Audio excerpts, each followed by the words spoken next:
Hi everybody, welcome back to Chaos Creations. Well, I have certainly learnt a lot. So if you painstakingly put up with my video of painting the yoga, you would have noticed it was going out of focus, in focus, out focus, in focus. And I'm looking at this video going, what the hell is going on? I did notice one thing, that in the background, my Abshanti and my undead 3D printed models, perfect focus all the time. Even right now, this is perfectly in focus, and stuff at the back's perfectly in focus and so forth. But when I was bringing stuff up, it was fuzzy as all hell, and I couldn't figure out what was going on. And I learned very, very painfully the fact that because there was so much in the background going on, it was focusing on this, focusing on that, back, forth, but mostly focusing on that. Unless, of course, I brought this up nice and close, and then it would go,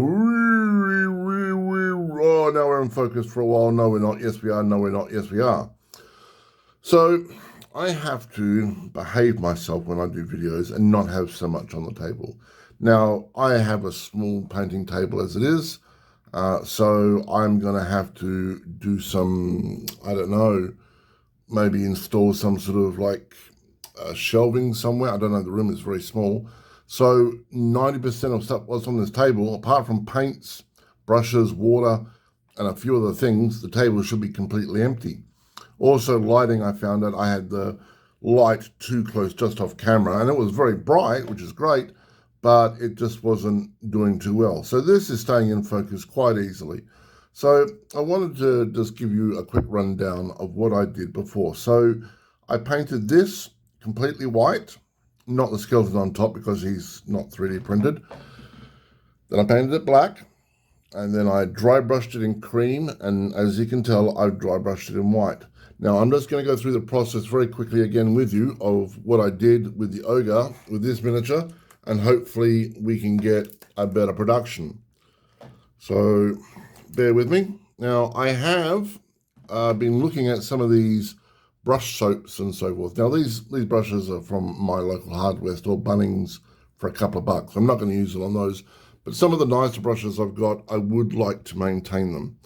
So I bought some brush soap the other day. Well, it's not brush soap, it's similar to brush soap, and we'll see how we do. That'll be another video later on. So as before, you've got your miniature there, and we're just going to paint some of the back here. Now, apart from, we've done all the layer line covering up and so forth, what we're trying to do now is just make the miniature look pretty, okay? So we're just going to pop that on there. And hopefully, if you remember the miniature before, I've got one over here, bear with me. Take that off camera so you can see the new one. It is quite gritty. And what we're trying to do here is, take it away from camera, put new one on, is to try to make it look nice. Now, cavalry for undead is something that's really important. Most of the undead do not move. They do not march move. They cannot march under any circumstances except by magic. So if you've got cavalry that moves at 8, you know, you want to get that out there as quickly as possible. And I've always said from the word go, movement is the most important stat in the game. So I'm not too sure if the camera's showing that, but it's come up a beautiful, nice red. It's very pretty, awesome. And we might do the bridle bits here in red as well. Now, like I said, I'm doing this in a very odd way. I actually have to do it on camera and paint it nicely. So this is becoming less and less difficult, but at the same token, a little annoying. Because normally I just keep it down here, you know. So I occasionally have to look up to make sure that, you know, it's on camera.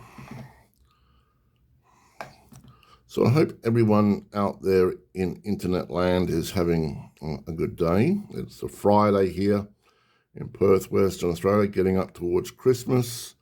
And Christmas for me means Absolutely nothing. I don't really celebrate Christmas per se. I'm sure lots of people do. It's just, for me, it's not really a very festive time of year. I won't see my kids, more likely. Won't even get a phone call. If I get a phone call, I'm going to fall off my perch. And I'm old. For me, my Christmas will be in February when the game comes out. I need to really sort of wait. And it is annoying. I don't know about the rest of you, but, I'm counting down the days. I really am. I'm so excited. Okay, so there we have it done. Is that part? That is part. Oh, no. We've got a little bit more, ladies and gentlemen. Now, hopefully this is all staying in focus. Now, I'll know because I review every video now that I put up to make sure that it's all okay.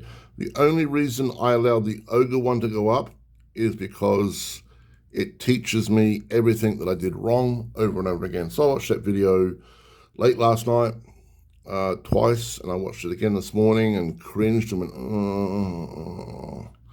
oh my goodness, Mr. Chaos, what have you done? It's an hour of painful videotaping.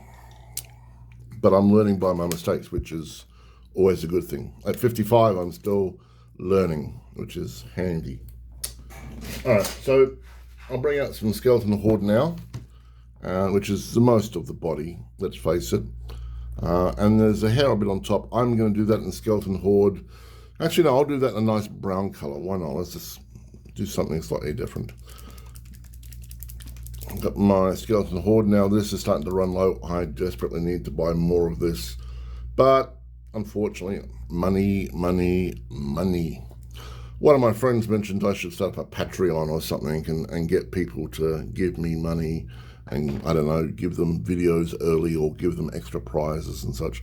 I don't know if I could do a Patreon, to be honest with you. It just seems a bit strange. Now, normally I would do Kislev flesh with skeletons, but I want the horses to look a little different.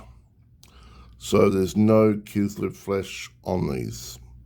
Now, that said, if I was to do normal horses, yeah, maybe I might do the Kislev flesh trick. But with these, I'm just going to go straight with skeleton horde.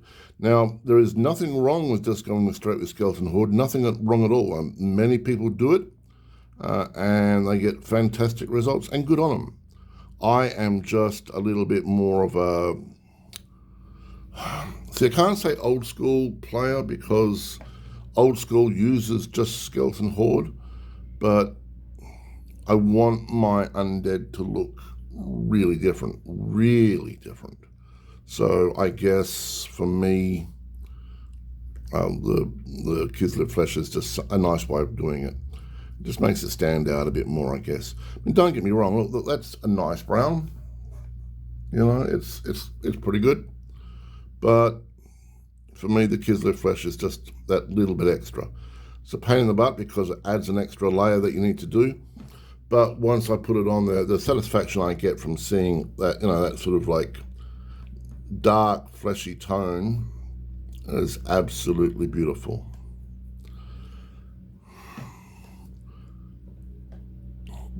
So once again, let's pop it on there, and pop it on there, and pop it on there. Most part I've just used the stuff at the top there, which is quite nice. And don't be a bit afraid if you get it in a few spots where it isn't supposed to go. You can always just paint over it. It is quite easy to. A little bit on the back there. Okay. Back leg there. Oh, I almost forgot. The jaw. Yeah.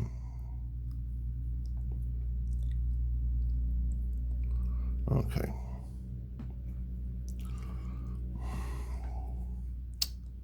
Okay, we're looking good. So hopefully this is now more in focus than the ogre was. See, on the camera, it looks perfectly fine in a lot of respects. It's not going in and out of focus anymore. Are you seeing it with good detail? I hope so. Okay, so we'll just pop that one away. Now I have not set up my 3-tub version yet. That'll be more than likely tonight. I'll put an extra tub so it'll be isopropyl alcohol, then vinegar and water, and then pure water, and we'll give that a go. And that's why I bought this soap stuff to help out with the brushes and maintenance and so forth, because as much as these are cheap ass $2 ones, if I can keep them looking good, that's great. I mean, it's meant for better brushes, but you know, if I can get old brushes that are looking good, I mean, look at this. Now, this is one of my old brushes. You know, it looks like it belongs on the Muppet Show, realistically. Look at that hairdo. Now that, if I could get that back to some semblance of normal, I'd be happy. This is mostly my stippler brush of late, but we will see. My biggest problem is paint on the brush. Even though I pop it in there and wash it very quickly and comes out, I'm still finding that a lot of brushes, like, you know, this one, it is just so stiff. Now, if I pop that in ISO, it's fine for about 20 minutes after the ISO's been washed out of it because it's still flexible. But like that, no, it just stays in there, and I don't know what's going on. I poured, you know, boiling water and vinegar into it and so forth, and it just doesn't come out. A friend of mine has said just, you know, regular use of the ISO will loosen it up long term, and we will see. I mean, I can't just stick it in the ISO there for 24 hours and take it out and so forth, because it'll damage the glue and so forth on the inside, and then, you know, I've got bigger problems. Okay, I need another thin brush for the last bit, and this is the last bit, I believe, for the moment. So we're going to use a Gorfang contrast, and it's just for the tail and the fur. Now, before I forget, I am running a competition. You can win some tanks, planes, and so forth. If once it gets to 1,000 followers and subscribers, and then there'll be another one at 1,500, and then after that, all sorts of fun prizes start happening just at random people. All right, so I'm just going to whack that on the tail.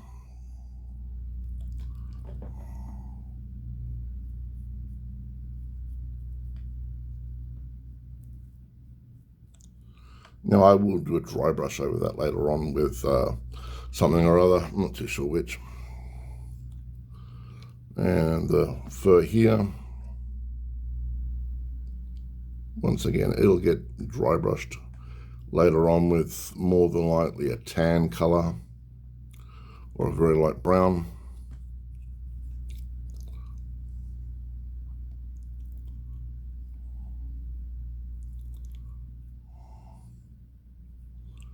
Now, this was printed at 0.2 with normal resin supports. Let's do the saddle over here. Let's just get creative, shall we? I'm not too sure if you can hear it, but there is construction happening inside this house, and it has been going on for almost 6 months. I don't know what they're building, but whatever it is, it's either going to be like a Taj Mahal, or it's going to be like some sort of Gothic castle by the sounds of it every day. Okay, so we're just going to get in there, get the rest of the saddle done. Now, the saddle isn't a major highlight at the moment. I'll put some wear and tear on it later on. Like I said, the most part is, this is to cover lay lines. Now, the lay lines on the leg there, you can see kind of, and a little bit on this leg, kind of a little bit. But for the most part, all layer lines, bye-bye, they're all gone. You can see once again on this leg here, a little bit of layer lines, not much at all. And that's pretty much it. And from there, if you wanted to, you can, you know, put some gold trim around here on the back and bring out the emblem a little bit. I would, like I said, do the brown and a light dry brush for the tail, and there you go. And then you just, you know, paint up the base. Now, as I said, this is not spectacular, not as good as a GW original, but, you know, to paint up, or sorry, to print out, like, say, I think it's like 4 horses, 3 horses, 4 horses, It was like $1 for all of them. And these are a bit more fleshy and so forth. I like this one in particular because it sort of stands upright like that. So, I can have like a lord on that, raising up his spear, telling everyone else to go off into battle, sort of like raised up like that. It'll look nice. Anyway, any questions, please ask. And I hope the video is more clearer and more crisp for you. And hopefully that will be the norm from now on. This is Chaos signing off. Any questions, just ask.